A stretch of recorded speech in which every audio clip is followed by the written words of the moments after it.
How's it going, everyone? Since multi-platform has been one of the big discussion points in all of gaming over the past few weeks, I think people are really pushing the cart way before the horse when it comes to the job listing over at PlayStation. As far as I've seen stuff on social media about people making mock skins of Spider-Man with a green suit as an Xbox skin. I've seen people say that this game's coming out on Xbox, that game's coming out, or they can't wait until XYZ game comes out. I think we are pushing the cart way before the horse when it comes to a PlayStation on Xbox, but as far as Xbox on PlayStation, I think the speculation can roll all day long because, we've actually seen major IPs come out on PlayStation. We've seen Forza, and we know that Gears of War is coming out on PlayStation. That is already confirmed until we get the announcement of, at the very least, a first-party PlayStation game coming to Xbox. Maybe we should pump the brakes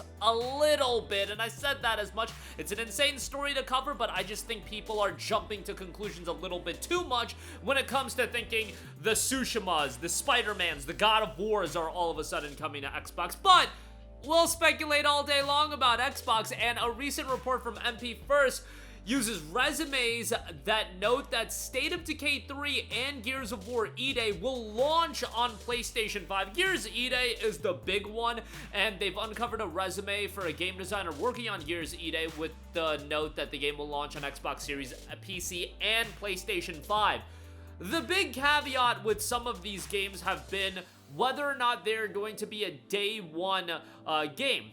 Some of the first-party titles, Forza Horizon 5, Gears of War, Sea of Thieves, these games are now coming to PlayStation. However, they have all come out outside of Gears of War, but that is an upgraded release of an existing game. They've come out at a delay, but this is when the shift to PlayStation, Xbox games on PlayStation is happening, so they haven't had that big of an opportunity to be like, okay, this game's coming out day one, that game is coming out day one, where I think a lot of people are looking at a Gears EDay as one of the main games that they want, and I do think it makes a lot of sense on Gears of War EDay coming out on PlayStation 5. Look, I get that a lot of people are talking about PlayStation games going to Xbox, but the reality is, and this is something people just have to accept, first of all, Xbox is still, as far as a hardware standpoint goes, a direct competitor to PlayStation, whereas PC to PlayStation really isn't a direct competitor. On top of that, Xbox has a fraction of the market space that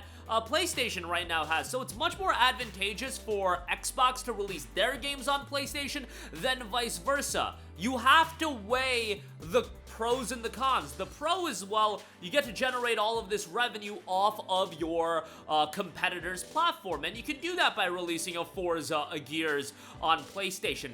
The trade-off in the con is you are losing that appeal and that luster for people to choose your console over the other. Now, how big of a sway are exclusives? I think it's a pretty big deal, and I think it's a bigger deal than most people make it out to be. I just think that Xbox at this point are taking the L, and they view that Game Pass is their drawing card to their platform if you do one. Whereas PlayStation, it's not like, oh my god, we got PS Plus Extra, that's gonna draw people in. No, that's not the case. I think PlayStation does expect their exclusives to have some sort of impact in drawing people on over. That's why they're not even releasing first-party games like a Ghost of Yotei on PC day one. Lost Soul Aside will come to PC day one, but who knows how that game's gonna turn out. Right now, the rumbling is that game ain't doing too well. But Gears of War EDay, on the other hand, bear in mind that this is going to be a game that, yes, it is going to be a live service game to an extent. I imagine it'll have in-game transactions, and we said it before. First of all, as a $70 title, Gears of War EDay is going to do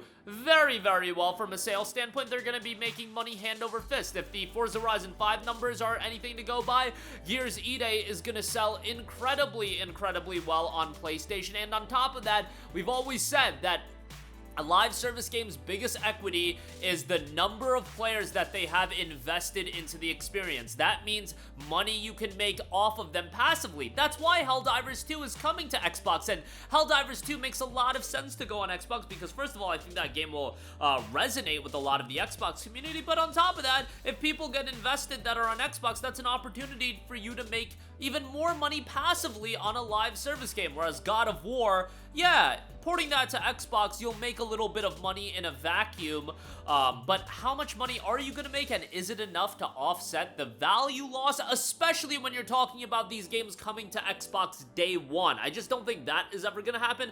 16 to 24 months after the initial release, that's a different topic, and we can debate that all day long, but Gears EDay, especially now that we know Gears Reloaded is gonna come out, that's gonna get PlayStation users familiar with the franchise, but at the end of the day, that is an older game that's being upgraded. EDay, on the other hand, if it gets announced for PlayStation 5 day one, man, I think it'll do incredibly well. I think everything's coming together.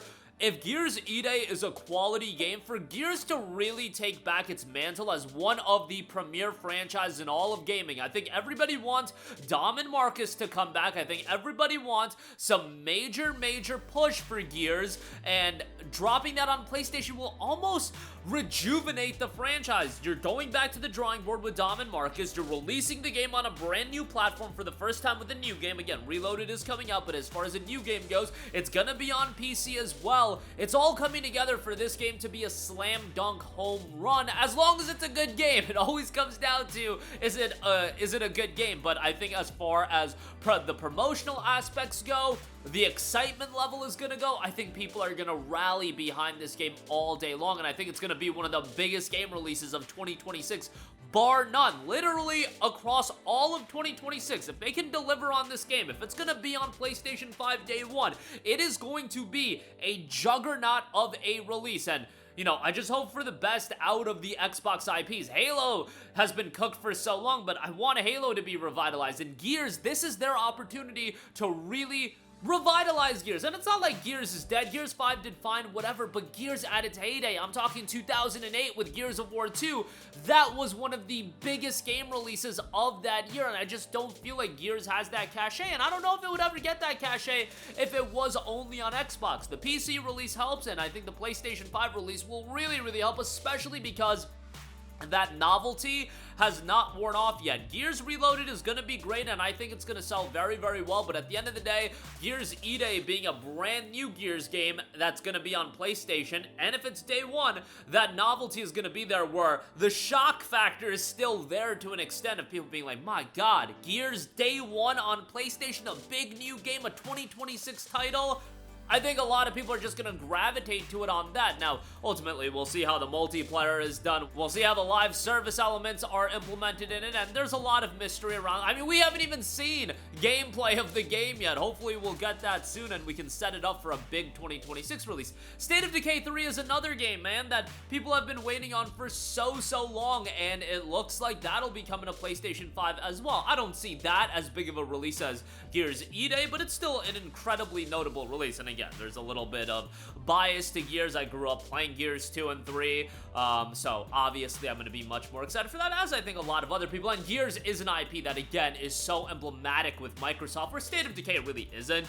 It's not emblematic with Microsoft, and you don't think of State of Decay when you think about Xbox. You absolutely think about Gears. It's really Halo, Gears, Fable. To me, that is Halo 1, Gears 2, and Fable number 3. And with Gears EDay, I think Gears EDay could take the mantle from Halo, because Halo's been on a little bit of a downslide as well.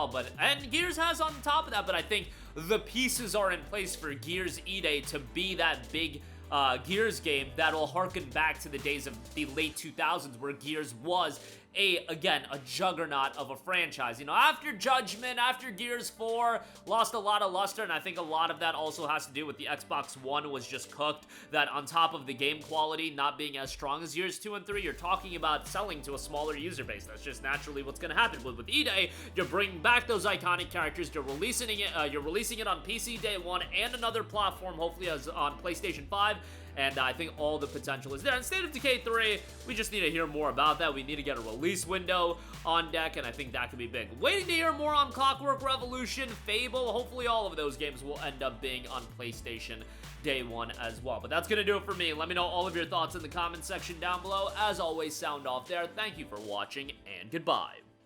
Hey guys, we hope you enjoyed the video, and if you did, make sure to hit the subscribe button, and if you're already subscribed, do us a favor and hit the bell icon. This way you'll be notified whenever we post a new video. That's the best way to keep up with all of our uploads, and we usually try to upload 2 videos a day. And with the bell icon hit, you'll be notified whenever we do upload a video. As always, thanks for watching.